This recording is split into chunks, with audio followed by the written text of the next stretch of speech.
Madame, monsieur, bonjour, bienvenue sur Liberty TV pour votre rendez-vous conso. Comme d'habitude, j'ai le plaisir d'accueillir sur ce plateau monsieur Van der Kamen, le directeur général du CRIOC. Bonjour. Bonjour, merci d'être avec nous une fois encore pour nous apporter plein d'informations sur ce qu'il faut éviter, ne pas faire et surtout faire en cas de litige. Je vous propose tout de suite d'écouter la question du jour. Après plusieurs voyages au Maroc, j'aimerais acheter une maison. Comment puis-je procéder ? Voilà, donc c'est vraiment une mode, on s'en rend compte de plus en plus maintenant, les gens tombent amoureux d'un pays et ils ont envie d'acheter un bien pour s'y rendre régulièrement et au final faire des économies. Mais il s'avère qu'ils ne sont pas toujours gagnants.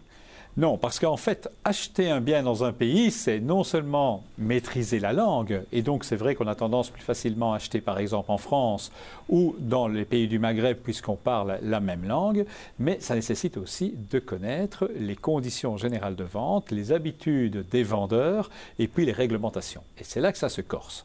Parce que plus vous allez aller dans des pays éloignés de l'Europe, plus les réglementations peuvent être très différentes. Et donc c'est très beau de vouloir acheter un riad à Marrakech. D'abord, ça coûte un certain prix. Généralement, les plus beaux sont les plus chers aussi.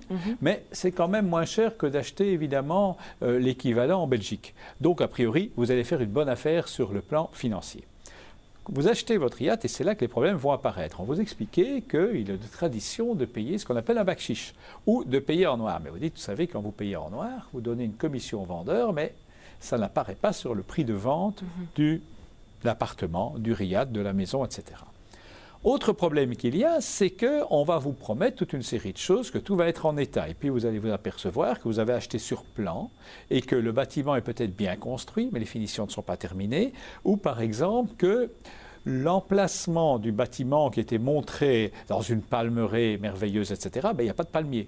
Ou ils sont seulement en train de pousser. Alors n'oubliez pas que des palmiers à quelques centimètres du sol, il faut quelques années pour devenir grand et faire de l'ombre. Souvent, c'est une des grosses difficultés. Et puis, on va vous expliquer qu'il faut gérer, quand vous n'êtes pas là, ce bâtiment. Donc, il faut avoir un syndic. Or, il n'y a pas de syndic. Ça veut dire qui va gérer, qui va surveiller le bâtiment quand vous n'êtes pas là. Tout ça, ce sont des éléments à prendre en compte.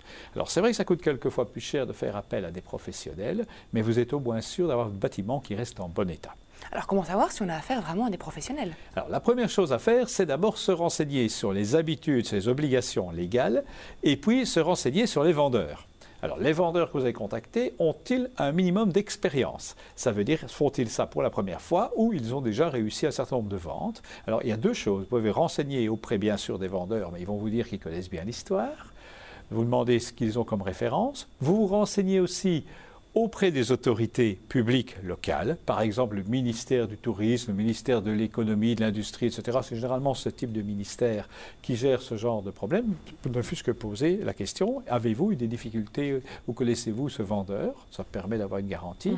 Et puis vous renseignez auprès d'autres personnes qui ont acheté. Mais d'autres personnes, par exemple, d'origine de Belgique. Pourquoi? Parce qu'elles vont peut-être vous expliquer les problèmes spécifiques que les Belges peuvent rencontrer quand ils achètent à l'étranger.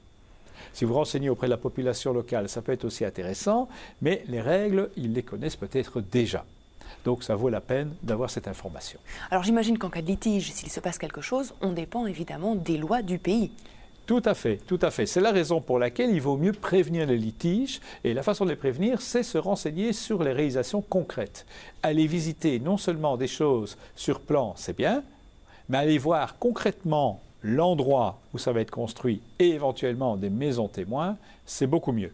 Alors quand c'est terminé, vous pouvez au moins juger de la qualité. Surtout faites attention aux finitions, parce que c'est là que le bas blesse. En fait, vous pouvez avoir un très bel endroit, mais comme je vous le disais, s'il n'y a pas de palmier qu'on vous a promis au milieu d'une palmeraie, vous risquez d'être déçu. C'est là que souvent il y a de grosses difficultés. Alors rassurez-nous, il y a parfois quand même où ça se passe très bien, c'est pas obligatoire qu'on se fasse avoir. Non, pas du tout. En fait, il y a moyen d'acheter des choses très intéressantes, surtout dans le Maghreb parce que les prix sont beaucoup plus bas. La seule chose qu'il y a, c'est qu'il faut bien comparer et ne pas nécessairement chercher le système le moins cher. Parce que là, on est vite victime, pas nécessairement d'escroquerie, mais d'abus ou d'arnaque. Les gens vont vous expliquer certaines traditions, vous ne savez pas vérifier. Et donc toute la difficulté, c'est que vous serez soumis à des contraintes et les promesses qu'on va vous tenir ne seront pas nécessairement tenues. C'est pour ça qu'il faut toujours se souvenir, un écrit, quelque chose de relativement important. Et il a valeur également dans le pays d'où vient la personne. Tout à fait, mais ça veut dire dans certains cas, si vous achetez en Espagne, il faudra faire traduire les documents et se faire expliquer la législation, parce qu'acheter un appartement en Espagne, c'est en espagnol que ça se passe.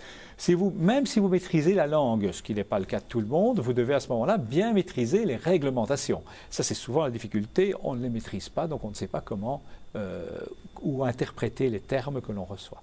Voilà, mais bon, ça reste de toute façon une idée. En tout cas, si vous voulez passer des vacances, ne vous inquiétez pas. Il y a également un site internet sur lequel on peut retrouver toutes des informations. Tout à fait, donc arnaque.be. Vous verrez qu'à la fois, on vous donnera des idées d'exemples de ce qu'il ne faut pas faire et surtout des idées d'exemples de ce qu'il faut faire. Voilà, donc pour acheter malin, n'hésitez pas à vous rendre sur ce site internet arnaque.be et comme ça vous aurez toutes les informations nécessaires. Merci beaucoup Monsieur van der Kammen. On se retrouve pour une prochaine question. Merci à vous de nous avoir suivis. Bonne suite de programme sur Liberty TV.